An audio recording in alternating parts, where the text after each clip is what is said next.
What's up, everybody? Welcome back to another episode of the JT Sports Podcast. I'm your host, JT. My throat is a little sore today, so I apologize if my voice sounds a little bit rough. My grandma just gave me a whole box of these to take, so hopefully this does the trick and my voice sounds good enough that you guys can listen to this episode in its entirety, because we have a rare interdivision trade that we have to talk about. The Browns are shipping off old man Joe Flacco to the Bengals. Was this the best that the Bengals could have done to buy them time until Joe Burrow is healthy enough to come back and save the season? We'll dive into it. We will also discuss the head coach of the Arizona Cardinals, Jonathan Gannon, crashing out on the sidelines during the Cardinals' loss to the Tennessee Titans. Was his crash out valid? The Kansas City Chiefs, for the last couple of years, they have dominated the NFL because of this special ability that all of a sudden they no longer have the ability to use, and it has been a major reason for why they've gotten out to such a slow start to this season. We're also going to dive into the Raiders and the struggles that Geno Smith has had, the Jaguars resurgence that has seemingly came completely out of left field. How good are the Jacksonville Jaguars? How far can this team go this year? Could they shock us all and make it to the AFC Championship? And then the Ravens. I don't believe their season is over yet. I've been on X a lot over these last couple of days, and I already see a bunch of Ravens fans cooking up mock drafts for the 2026 draft. And I'm like, guys, only 3 teams since 1970 have been able to overcome a 1-5 start and make it to the playoffs. So you still have a little bit of hope. If you live, eat, breathe, and sleep football, why haven't you smashed that like button and subscribed yet, man? We're talking NFL and college football 24/7, 365 days throughout the year. So if you live, eat, breathe, and sleep football, this is the place to be. Make sure that you have post notifications turned on so you don't miss when we drop new content. If you don't want the starting quarterback of your favorite team to play like Anthony Richardson, give JT Sports a 5-star review. Apple, Spotify, wherever you get your podcast from, you can find us. The links are also in the pinned comment and description down below. And let's dive into it. You don't normally see teams inside the same division doing trades, especially giving away a starting quarterback, but the Browns have traded old man Joe Flacco to the Bengals. The Bengals are hoping that Joe Flacco can keep them afloat until Joe Burrow is able to return from his injury, which the timetable for his return is around early December, mid-December. So around week 15 to week 16 is when we could see Joe Burrow back in action. But until then, the Browns have settled with Joe Flacco. Now, Joe Flacco has been benched 2 times over the last 2 seasons. He just got benched and replaced by Dylan Gabriel, and he got benched last season in favor of Anthony Richardson after he tapped out. He wasn't really that consistent as what they would have liked him to be, and ended up going back to AR5. Joe Flacco going to Cincinnati is probably the best situation that he's ever been in. And this includes when he was in his prime with the Baltimore Ravens, because I don't think that he's ever thrown to a receiving core as talented as Jamar Chase and T. Higgins. And the ground game has also been pretty good with Chase Brown at the helm at running back. So there's a good amount of talent around Joe Flacco for him to at least help the Bengals survive until Joe Burrow is able to get back healthy. Now, was Joe Flacco the best that the Bengals could have done? I don't think so. As a matter of fact, the Bengals didn't even bother picking up the phone to try to trade for the best backup quarterback in the NFL, which happens to play for the New York Giants, and that is Jameis Winston. Jameis Winston, to me, would have been the perfect pickup for the Bengals with his aggressiveness, his ability to generate a bunch of explosive plays. If the Bengals would have gotten Jameis Winston, Jamar Chase and T. Higgins could have had career high numbers. One thing about Jameis Winston, when he's at quarterback, he's going to get you the freaking football. Jamar Chase probably could have went for 1,900 yards this year if the Bengals got Jameis Winston instead of Joe Flacco. And Joe Flacco pretty much is on his last leg. A few years ago, he was retired. He was picking up his kids from school when he got the call from the Browns that they wanted him to come play for him and come out of retirement. And I feel like the magic that Joe Flacco had when he led the Browns to the playoffs a few seasons ago has ran out. Because if he was still a competent quarterback, he wouldn't have gotten benched in favor of Dylan Gabriel, who was a round 3 pick. And normally you don't see guys who get drafted in the 3rd round starting this early into the season, especially at quarterback, unless the starter is just downright atrocious. So if Joe Flacco, who has already been benched by the Browns and by the Colts last season, I don't understand why Zach Taylor and the Bengals front office felt like he was a better option than Jameis Winston. Jameis Winston won games for Cleveland last year. Yeah, he has his fair share of turnovers, but you can live with the turnovers that you get from Jameis Winston with the explosiveness that he has and that he brings to your offense that helps him overcome those mistakes. And the Bengals aren't going to go far with how difficult this division is and how tough their schedule is unless they have a quarterback that can help them put up 27, 28 points per game, because their defense, although it has improved slightly, they still aren't good enough to help overcome not having Joe Burrow at quarterback. So having a guy like Jameis Winston, who you know at the bare minimum, it's at least going to help you put up 17 points, would have been a better solution to the quarterback problem that they have versus trading for a guy who's in his 40s, which his career is all but over.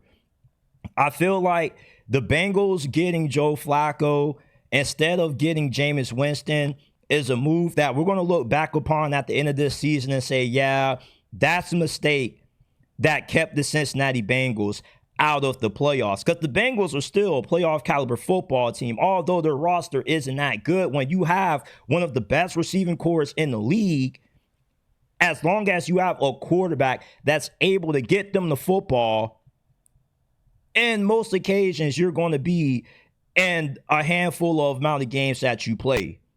And with Joe Flacco, I just don't think that he has the kind of aggressiveness that the Bengals offense needs in order to put up enough points to overcome the limitations that they're facing on defense right now. Their pass rush isn't really good. Trey Hendrickson, I don't want to say he's completely regressed, but he definitely isn't as good as what he was last season.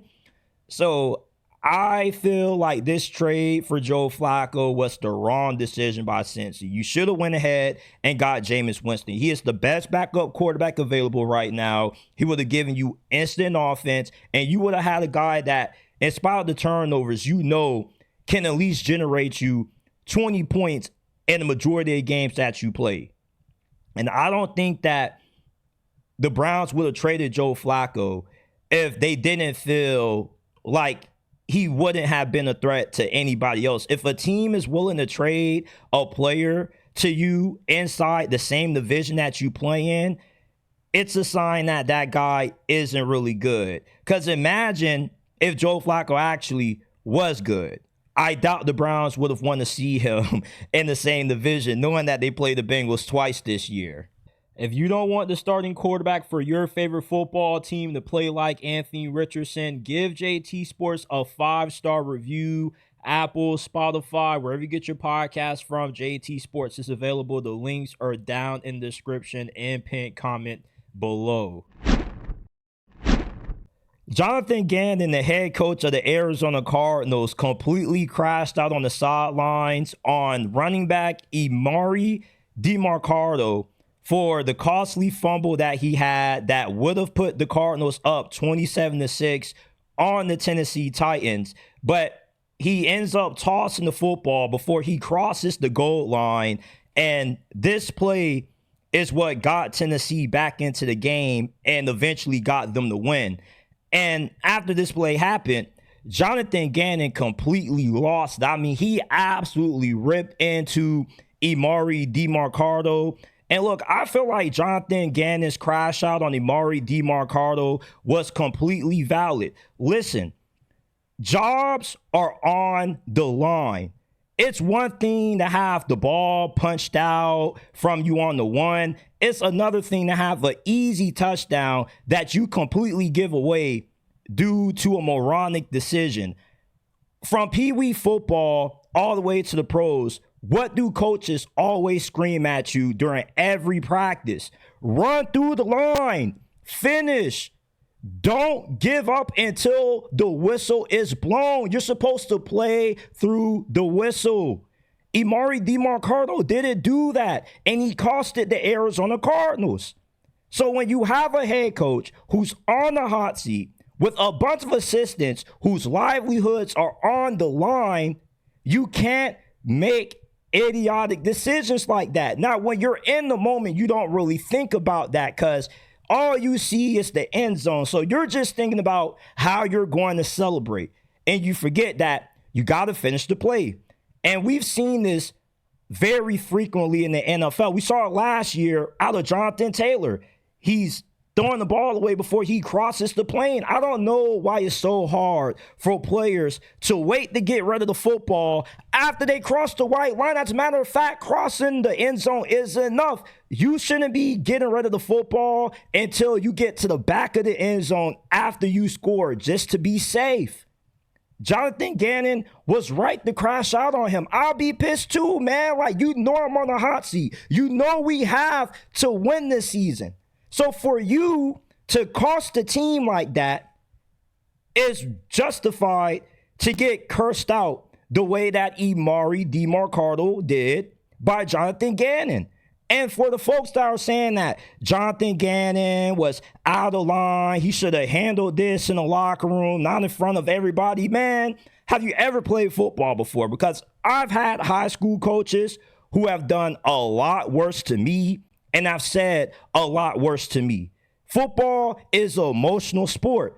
Players aren't the only ones who get emotional playing this game. So do the coaches, especially when they have so much on the line, like how Jonathan Gannon does. And now Jonathan Gannon goes from being a head coach that has shown a lot of promise his first couple of years to now being a head coach who's now on the hot seat. Because when you lose to the worst team in the NFL and your team isn't having the success that they were expected to have, people start to question your legitimacy as a head coach. And the Cardinals have already ran through a bunch of head coaches ever since Bruce Arians stepped down.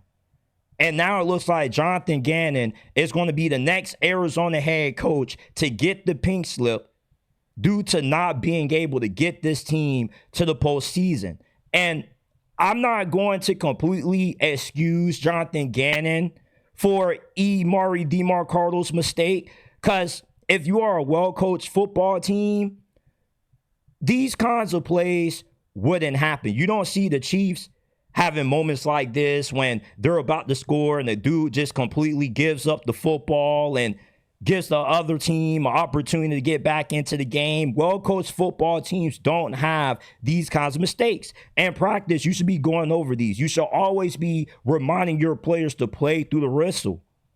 You don't see the Green Bay Packers or the Philadelphia Eagles kick themselves in the leg the way that the Cardinals did against the Tennessee Titans with this play. And not only did they have this play that happened that resulted in them losing this game, but they also had the Cam Ward interception that ended up being fumbled and recovered for a touchdown by one of the Titans receivers. So this just was a weird game that the Arizona Cardinals lost. I still feel they're a capable team that can be around 8-9 wins, maybe sneak in as a 7 seed in the NFC. But with this play right here, you know, I don't really blame Jonathan Gannon for his reaction, because if I was a head coach and my running back coughed up an easy touchdown like that, I would have done a lot worse. And people were saying, well, you shouldn't be putting your hands on him. Dude, he gave him a few taps on the shoulder, and he gets fined $100K for tweaking out, which it definitely is justified. It's like, actions have consequences. And you just can't completely lose your cool on a player like this on national television, because it just looks bad on the organization. And although if you play football, you know that these things are normal, but it's just not a good look from a PR standpoint. And if you lose the game and you continue to lose games, then it's going to be one of those moments that you look back and probably say, yeah, this is when Jonathan Gannon lost the locker room, because Jonathan Gannon is known as a player's coach.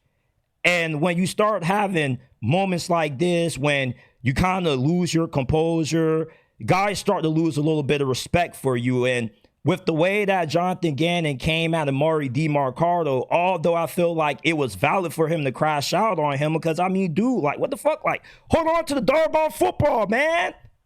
Finish through the line. Play through the whistle. But at the same time, there is a mature and professional way of handling this, though. When Chris Jones gave up on that final play that Trevor Lawrence scored and the Jaguars took the lead over Kansas City in, you didn't see Andy Reid immediately ripping Chris Jones on the sidelines. Instead, he chose to rip Chris Jones behind the scenes where there were no cameras, nobody to see. That was probably the best way to handle that Jonathan Gannon probably should have approached this situation. But you can't really get mad for him coming at Amari DeMarcado the way that he did, man, because football is an emotional sport, and there are a lot of stakes in these games. So when you end up having moments like that, it definitely is justified to have the reaction that he did, man, because guys are trying to provide for their families. I'm not just talking about the head coaches. We all know that these coaches and these coordinators get paid a lot of money to coach this sport. I'm talking about the quarterback's coach, the running back coach, the special teams coordinator, guys who don't really get paid that much, whose jobs are on the line, who Amari DeMarcado extremely put at jeopardy with his decision to toss the football before he scored, because he holds on to that ball. They're up 27-6, and they probably win that game, and they're above 500. Now you have a situation where you have a moment like that probably could have changed the trajectory of the entirety of this season for Arizona and the fate of Jonathan Gannon. For the last few seasons, the Kansas City Chiefs have been able to win any game that comes down to the wire. They won 17 straight one-score games prior to entering this season. They were 11-0 last season in those one-possession contests as well. This season, however, though, Kansas City has been unable to win all of the one-possession games that they've been in this year. As a matter of fact, they have now fallen to 0-3 and one-score games with their Monday night loss to the Jacksonville Jaguars. And the Chiefs' special ability for so long has been the ability to find a way to survive in events. Remember last year when they had the blocked field goal against the Broncos? They had the double doink against the Los Angeles Chargers. You also had the Black Friday win that they got over the Raiders with the bot snap that Aiden O'Connell had with the starting center. So the Chiefs have been so great at just finding ways to just eke out a win. This season, though, they just don't have that special ability anymore. And I think, for one, there's a little bit of luck involved when it comes to winning close games, and also a good amount of skill that's involved. I say, to win the amount of one-score games that the Chiefs won prior to this season, 17 straight, it's 80% skill and 20% luck. Hence why the ability to consistently win one-score games doesn't translate season to season. Patrick Mahomes, I feel that he's played really well this year. As a matter of fact, this is probably the best football that Mahomes has played in the regular season since we last saw him win MVP. But he has had some bad interceptions late during the second half of games, such as that 99-yard pick six that he threw to Devin Lloyd, which is what got the Jaguars back into that game.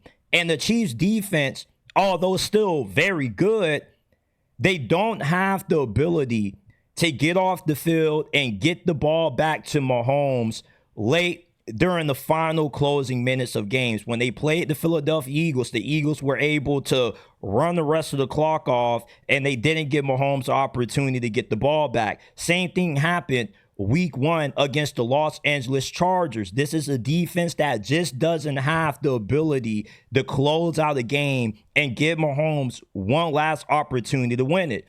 And part of that is due to Chris Jones aging horribly. He's not a game wrecker anymore, and he no longer is the best player on that Chiefs defense. That would be Trent McDuffie. Trent McDuffie doesn't take plays off. Chris Jones does, and I understand that Chris Jones is getting up there in age. He's going to get gassed a lot faster, but you don't take plays off when the game is on the line in the final minutes. So for him to just stand there, watch Trevor Lawrence score, absolutely had me fried. And Andy Reid absolutely ripped him after the game for that, as he should. The guy who is supposed to be the heart and soul of your defense can't take plays off in crucial moments. And I don't know how Chris Jones is still the number 1 defensive tackle in the league somehow, because to me, he doesn't have that same game-wrecking ability that he did 3 years ago. And I'm not going off the statistics. Like, the run defense out of Chris Jones has been piss poor this year. It's like anytime a quarterback scrambles around Chris Jones, he's unable to bring him down. Couldn't get Lamar Jackson down. You can't get Trevor down. So, yeah, he went MIA for a very good reason. He just runs out of gas too fast, and he half-asses his plays. And you can't expect for your defense to help you win close games if the best player on it, or the guy who's supposed to be your best player, picks and chooses when he's going to go all out. And you also have the highest paid kicker in the NFL, who has been the Chiefs' biggest liability. Harrison Butker has missed 2 PATs, and he also has had 3 really bad missed field goals, 2 of them from 56 and 58 yards out, that have been the difference in a few of the Kansas City Chiefs losses this year. So the 2 most dependable players that the Chiefs have had over the course of the Mahomes and the Reid dynasty have no longer been dependable. Harrison Butker, you can't trust him to kick a game-winning field goal when the game is on the line. Now, Andy Reid has came out and re-emphasized his faith and his confidence in Harrison Butker, but this kind of looks like Justin Tucker 2.0. And the thing about kickers, when kickers fall off, it's not just a slow regression like how you see from quarterbacks, edge rushers, guys going from throwing 40 touchdowns a season to 28 touchdowns in a year, guys going from 14 and a half sacks to 10 sacks to 7 to 5 to 2. When kickers fall off, they completely fall off. It isn't a slow, methodical regression. It's just you go from being great to absolutely putrid within the span of a snap of a finger. And that's what has happened to Harrison Butker. And also the ball that he kicked out of bounds, which gifted the Jaguars good field position, also helped the Jaguars win that game. So the special teams hasn't been dependable for Kansas City this year, and your defense hasn't been able to get those crucial stops late in the game to get Patrick Mahomes one last opportunity to win it. And if you aren't good in all 3 phases of the game, you're going to have a hard time winning those close games. The Chiefs weren't winning 17 consecutive close games because of Mahomes being able to bring them from behind and will them to wins. No, they were winning those close games because their defense was able to step up, get a big interception, get a big stop. They were able to get some big plays on special teams, block field goals, or clutch field goals by Harrison Butker. When you're not good in all three phases of the game, you end up struggling in one possession contests, especially when it comes to field goal kicking. And people always undermine the importance of having a good field goal kicker, because nobody ever talks about the kicker unless it's just such a glaringly big issue that costs you games. And Harrison Butker, how many more misses are the Chiefs going to be willing to tolerate from him until they say, you know what, we got to go in a different direction? Because Harrison Butker, with how he's played this year, he could cost the Chiefs a playoff game. Let's say they need him to kick a game winner from 52 yards out to get them to the AFC Championship. If you're a Chiefs fan, do you trust Harrison Butker to make it? I don't know how you can. He just hasn't been dependable anymore. Chris Jones hasn't been dependable neither.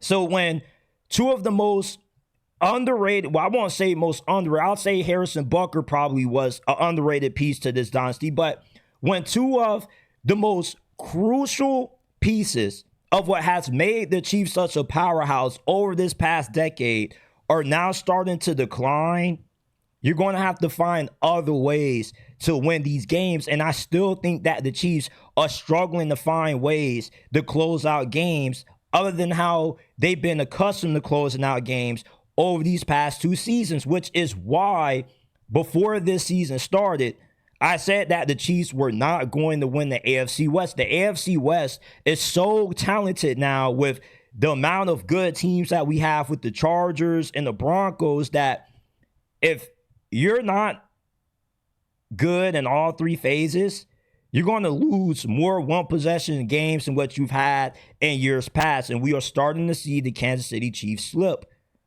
And it starts with your core guys no longer having the impact that they once had. And they've been unable to find decent replacements. Like if Chris Jones was to retire today, do you have a plan in place for how you're going to go about replacing him? I don't think Kansas City does, which is why they're so reliant on him. Chris Jones probably should be on the snap count at this stage of his career. He can't be playing 100% of the snaps on defense. You have to pick and choose when you're going to have Chris Jones on the field, because you can't have him on the field when he's gassed out to the point when he's just going to quit on a play and let Trevor Lawrence get the game-winning touchdown on you.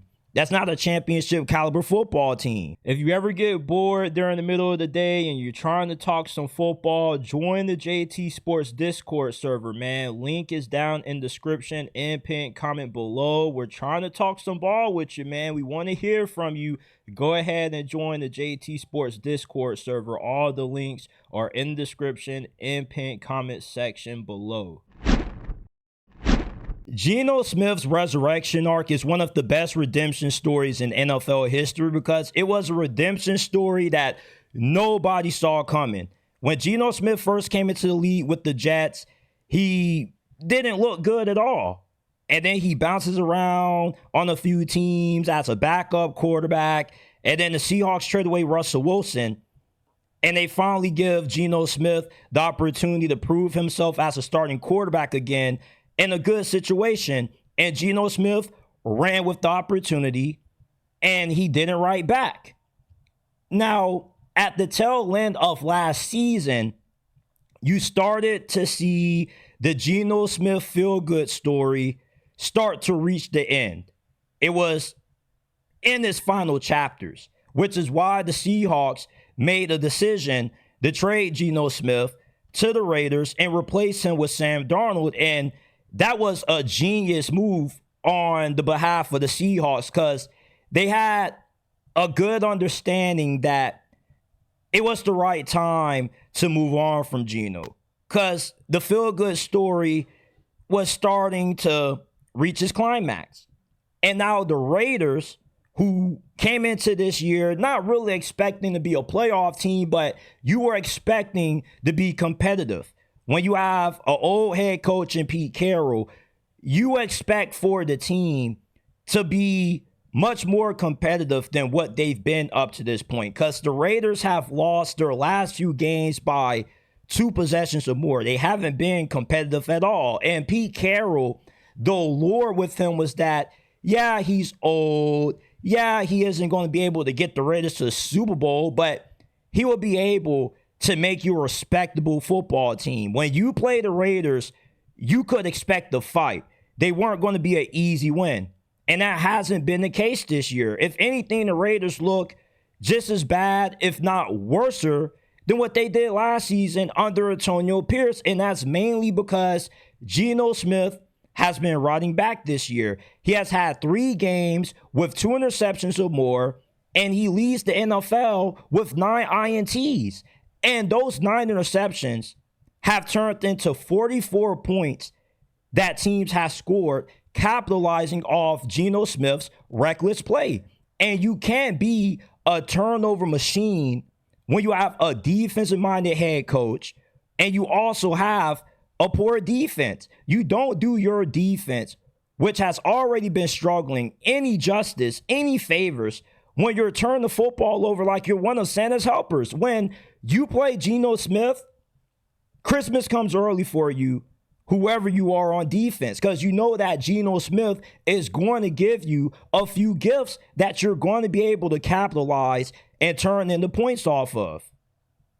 And Geno Smith was supposed to give the Raiders stable quarterback play, something that they haven't received since they got rid of Derek Carr. And ever since Derek Carr has been gone, the Raiders have just had this revolving door at quarterback. And with how Geno Smith has looked up to this point this season, it looks like they're going to be making another quarterback change sooner rather than later. Now, I don't believe Kenny Pickett is the answer. But Aiden O'Connell, when he comes off IR, he should be given the opportunity to start if Geno Smith continues to play reckless the way that he has had. Because at least with Aiden O'Connell, he took care of the football and he didn't lose you games. Geno Smith has lost the Raiders like 3 games this year. And although Pete Carroll has a lot of love and respect for Geno Smith, eventually, when do you draw the line and say enough is enough? We got to go with the guy who's not going to cost us a game. Now, Geno Smith, he still has shown the ability that when he's on and he can take care of the football, he can win you a bunch of games. But that's the problem with Geno Smith. There's too much volatility with him. And it seems like you end up getting the worst out of Geno Smith on more occasions than you do when it comes to getting the best out of Geno Smith. And I don't believe that Chip Kelly's play calling is the reason for the Raiders' struggles on offense. There's only so much that you can do as a play caller when you got a guy who has tunnel vision at quarterback, which is what Geno Smith has. The guy, for some reason, just has this gambler's mentality with how he plays quarterback that gets the Raiders in too many big holes that they can't climb out of because they just don't have the talent to do so. When you have a defense that doesn't have a good secondary, that doesn't have a lot of high-end players, you can't put them at a disadvantage by asking them to defend a short field after a really bad turnover by Geno Smith. You just can't win games that way. The Raiders have to be damn near perfect to win in order to overcome Geno Smith's turnovers. And that's why the Raiders right now are in contention for the number 1 overall pick in next year's draft. Now, I don't believe that there's a quarterback coming out in 2026 that's worthy of being the number 1 selection. But the Raiders are kind of in a situation where it's like, hey, if we get the number 1 pick, we might as well go ahead and draft one because we might not have the opportunity to get another one. And also, who else are we going to bring in from free agency that can give us serviceable enough quarterback play to compete with Sean Payton and Bo Nix, Justin Herbert, Patrick Mahomes? I thought that Geno Smith, although he wasn't as talented as Herbert and Mahomes, he was good enough that he could be the stabilizing factor with a Raiders offense that has Ashton Jeanty and Brock Bowers that he can keep the Raiders in games. But he's been a complete opposite. He's actually been keeping the Raiders out of games, which is why the Raiders eventually are going to have to get to a turning point when they say, okay, we just can't keep throwing Geno out there. The turnovers are inexcusable. Geno Smith is a veteran quarterback. You shouldn't be leading the NFL in interceptions with the amount of experience that Geno Smith has. And I expected more out of the Las Vegas Raiders this year than what we've seen on the field. And if you're a Raiders fan, you have to be extremely disappointed and let down. And I feel really bad for y'all right now because I hyped up this team a little bit. And I normally don't hype up the Las Vegas Raiders. I actually felt really good about what the Raiders did this offseason. And I still believe that they can be a feisty team if you just didn't have a quarterback that just was so reckless with the football. So if Geno Smith keeps riding back like he has, eventually when Aiden O'Connell comes off IR, you got to start him. And I would love to see Aiden O'Connell get another opportunity with a better coaching staff, with a legit running game, and maybe he could be somebody who could be a starting quarterback for the Raiders for maybe 2-3 years until they can find their long-term solution. Because I'd rather have a quarterback that may not be able to generate the amount of explosive plays that Geno can generate, but at least he takes care of the football. And that's the name of the game. Pete Carroll's a defensive-minded coach, so ball security is key. And if you can't take care of the football, why are you on the field? And what's even worse about this situation is the Raiders just gave Geno Smith a fresh extension. The ink still hasn't dried on the new contract that Geno just got from Las Vegas. So you wasted millions of dollars on a quarterback that's losing you games when you could have gotten a cheaper option. And Sam Darnold, who's getting paid way less than what Geno Smith is making and has outplayed him. The Seahawks look like geniuses, and John Snyder continues to show why he's one of the best general managers in the NFL. Like, the Seahawks have phenomenal timing when it comes to knowing when to move off quarterbacks, from trading away Russell Wilson at the right time and then replacing Geno Smith with Sam Darnold. They just further show why they're one of the better organizations in the NFL and why the Raiders continue to just be stuck in this loop of just mediocrity. And I really thought that this was going to be the year where we actually saw the Raiders look like a competent team, but Geno Smith has had other plans. Hey, at one point, they wrote me off. I didn't write back. Well, now we're writing you off, and you're writing back, and you're writing back a lot, Geno. We're only a quarter of the way through this season, and the Chiefs are 2-3. The Ravens are 1-4, and the Jaguars are 4-1, tied for the best record in the AFC, tied for first place in this conference. And the Jaguars' resurgence has been one that I don't think anybody, not even Jags fans, could have saw coming. Now, Jaguars fans were very optimistic about how good this team could be this season, but I don't even think anybody inside this organization could have foreseen this team getting out to the hot start that they've had, especially taking down Kansas City on Monday night, prime time in front of millions. And Sean Khan, the owner of the Jaguars, has never been a bad owner to me. At least he hasn't been a bad owner from what we would affiliate a bad owner to be. He doesn't meddle when it comes to a bunch of personnel decisions. He doesn't really hire a bunch of guys that are yes men. You know, Sean Khan, he's willing to pay whatever it takes to be a Super Bowl champion, and he's willing to be patient and allow the guys that he hires to do their job. Unlike David Temper, Jimmy Haslam, who are really involved, they're down their coach's necks, telling them what to do. Sean Khan allows you to do your job. But where Sean Khan has gone wrong at in years past is that he just has hired the wrong guys. And too often he's gone after proven guys who have shown that their time is up. So Sean Khan this offseason, he took a different approach. He said, I'm not going to go after a guy that has experience as a head coach or try to get a proven general manager. I'm going to roll the dice and I'm going to go young. I'm going to implement a youth movement in this Jaguars organization. I'm going to get the youngest general manager in NFL history in James Gladstone, and I'm going to pair him up with one of the youngest head coaches in the NFL and Liam Cohen.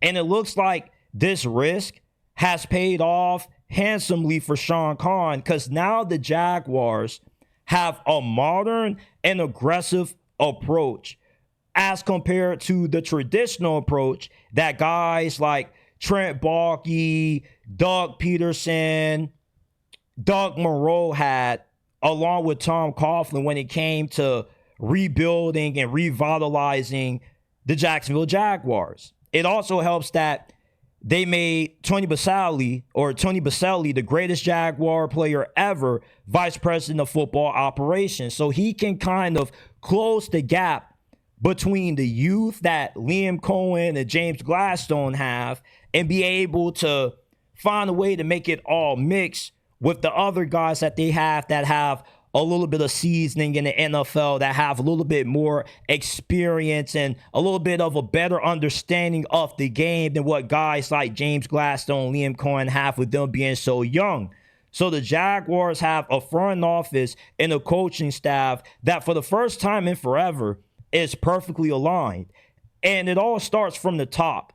And when you have that buy-in, when you have that understanding, everybody's on the same page, it all trickles down from the top, from the guys wearing the black and white suits in the front office to the players on the field. Because now everybody's bought in.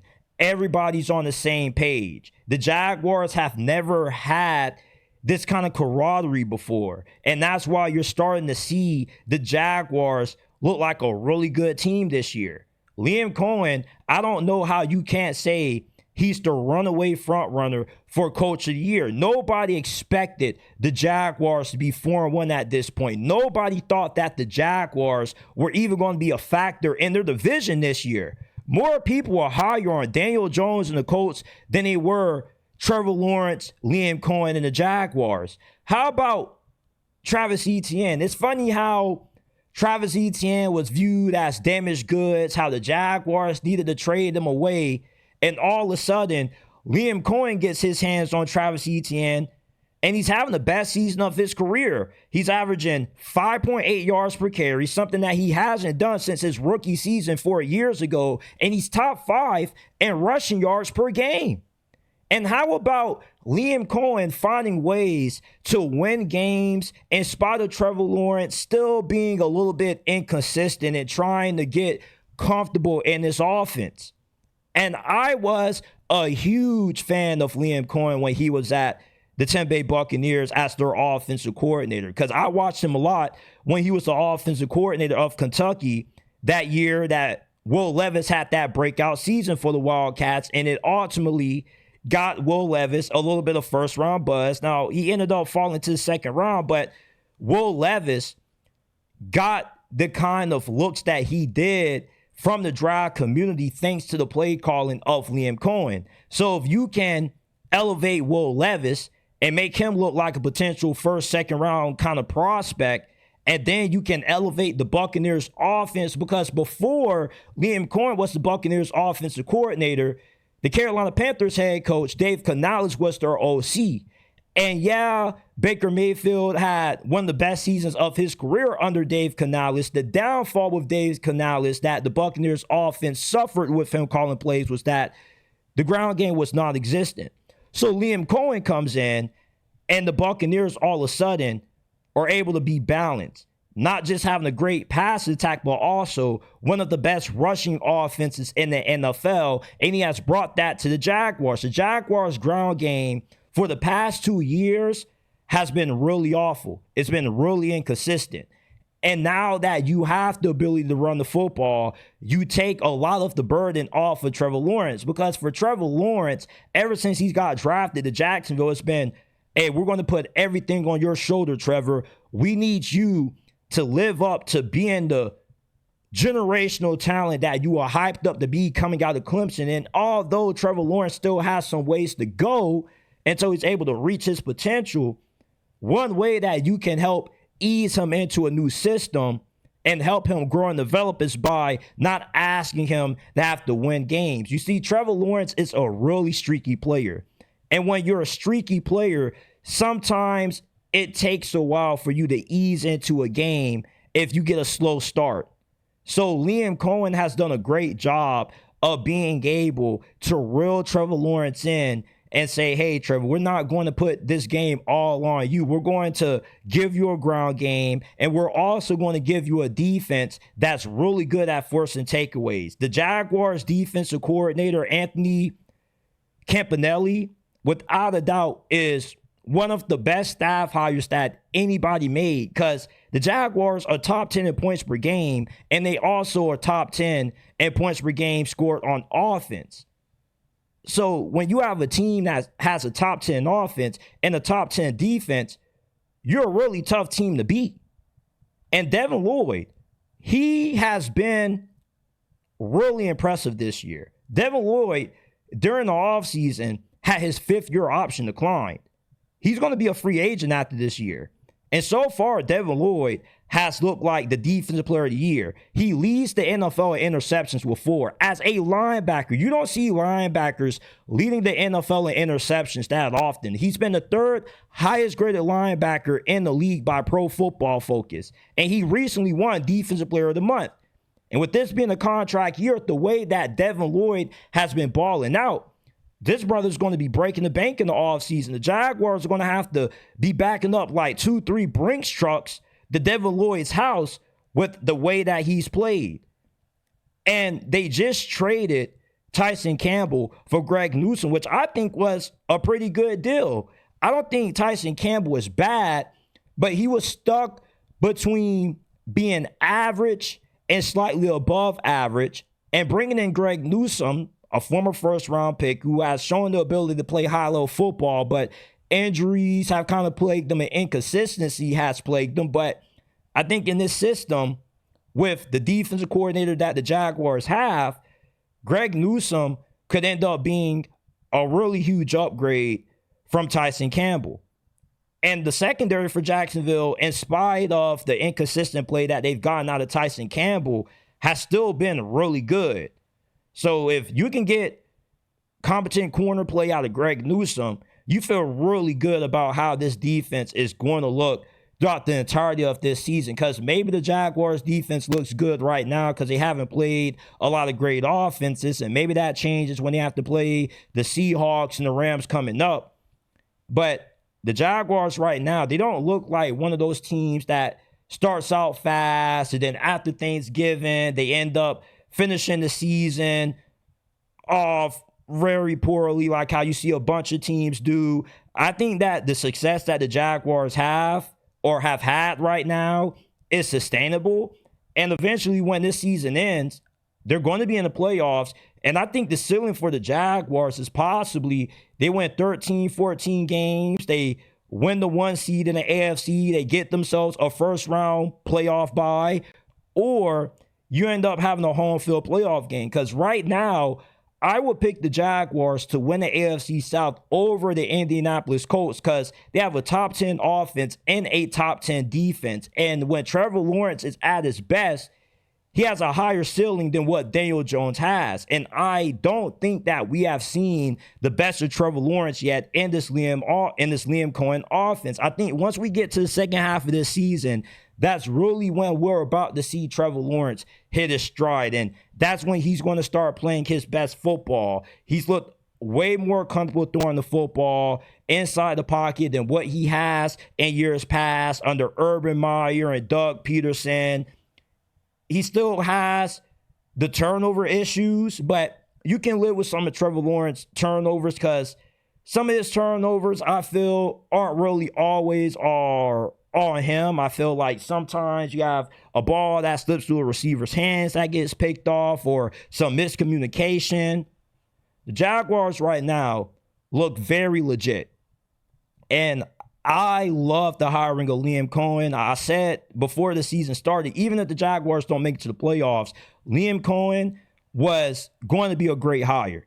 And James Gladstone trading for Travis Hunter, he got a lot of flack for that. You know, everybody was saying that They gave up too much to get Travis Hunter, and yet they're 4-1 right now.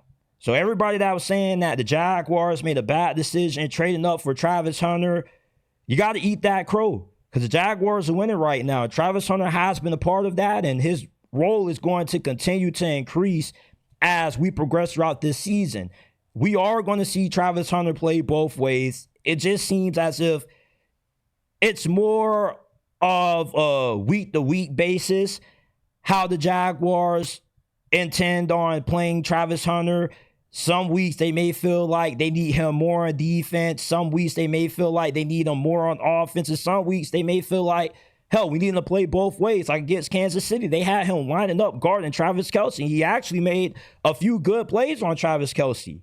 So maybe Travis Hunter is going to play both ways, but depending on the opponent is going to determine just how many snaps Travis Hunter gets on offense and defense. So overall, with what the Jaguars have from an organization standpoint, as far as the front office and the coaching staff and the players in the locker room being completely bought in, being perfectly aligned with a head coach that's been able to get the most out of guys that mostly everybody thought probably won't be on the Jaguars at the end of this season. Now look like they're going to be due for extensions once the season ends. It's all a testament to the coaching of Liam Cohen, the improvements that Sean Khan has made to this organization from a front office standpoint, and everybody being perfectly aligned. Follow us on all social media platforms. You can find us on Instagram at JT_, on X at JT__. TikTok, you can find us at JT__ as well. So you can stay up to date with everything that's going on with the JT Sports Podcast, along with updates and bonus content as well. Go ahead, follow us on Instagram and X. Links are down in the description and pinned comment section below. The Ravens season is not over. I've seen a lot of the Ravens flock posting their 2026 mock drafts because they feel like the season is a lost cause and they need to already start looking ahead to the offseason. But since 1970, there has been 3 teams that have overcome a 1-5 start and have made the playoffs. The Commanders did it in 2012. The Chiefs did it in 2015. And the Indianapolis Colts recently did it in 2018 with Andrew Luck. And for the Ravens, they've gotten out to such a slow start because of injuries and the defense underperforming. But to me, it's better to have injuries early during the season than to have them late during the season, because you want to play your best football after Thanksgiving, because after Thanksgiving is when the real football season begins. That's when the contenders start to separate themselves from the pretenders. And I still view the Ravens as a Super Bowl contender. However, they've gotten out to such a slow start because of the inconsistencies that they've gotten from their secondary, from their defensive coordinator, Zach Orr. But we know that the Ravens have the talent to be able to run the gauntlet and rattle off 6-7 straight wins, because I'm going off the assumption that the Ravens are going to lose to the Rams this week and they're going to fall to 1-5 because Cooper Rush isn't going to give you competent quarterback play. And until you're able to get more of your starters on defense healthy, you probably aren't going to have a shot at beating Sean McVay and the Rams, coming off a disappointing Thursday night loss that they're looking to avenge. So coming off the bye, the Ravens schedule gets really easy. You play the Bears, a Dolphins team that is about to fire their head coach. Then you get to play Carson Wentz or J.J. McCarthy, Dylan Gabriel, Justin Fields, Joe Flacco. So even though the Ravens defense has struggled, with them about to get Marlowe, Kyle Hamilton, Jair, Roquan Smith back healthy within the next couple of weeks, with the quarterbacks that they play not being that good, their defense should end up improving. And I think the final 3 games of this season is going to decide if the Ravens make it to the playoffs or not, because To close out this season, you got the Packers, who should be in contention for the playoffs. You got the Patriots and the Steelers on the road. So the last 3 games of this season is more than likely going to determine if the Ravens get into the playoffs or not. Because around that point, you probably should be like 7-5, 8-5, and then you're going to have to win at least 2 out of those last 3 contests to get you to either 10 wins, or maybe you sneak in as a 9-8 team that gets the 7 seed. And if the Ravens get into the playoffs as a 7 seed, I think they're probably the most talented 7 seed that we've seen get into the playoffs, because we know that Lamar Jackson has the ability to win a Super Bowl. It's just that he hasn't played Super Bowl caliber football yet. But all you need to do is to rattle off 4 good games, and boom, you're hoisting the Lombardi Trophy. Lamar is more than capable of being able to do that. And I think for the Ravens, with you suffering the injury bug early during the season, late in the season, you won't have to worry about that. So you'll be playing your best football, being the healthiest that you've ever been at the right time. Football can sometimes be a game of runs. Sometimes they say that about basketball. They say basketball is a game of runs. But football can also be the same thing, because once you start getting hot and once you start rattling off a few wins, then you start getting more confidence. So you can see a defense that struggled early during this season going up against some of the best offenses in the NFL. They played the Bills, the Lions, the Chiefs. Like, a bunch of defenses would give up 30, 40 points per game if they had to play some of the tough offenses that the Ravens had to play, no matter how talented they are. I mean, the Bills' defense is supposed to be top 10. Sean McDermott's a defensive-minded coach, and yet the Ravens hung 40 on them.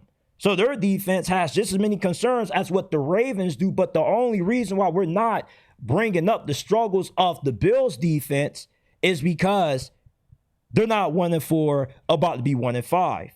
But like I told you guys, it's not about how you start, it's about how you finish. And as long as the Ravens play their best football after Thanksgiving, they can get into the playoffs. And although we haven't seen the team overcome a 1-5 start, make it to the playoffs, and win the Super Bowl in the process, the Ravens have more than enough talent to be the first to do so.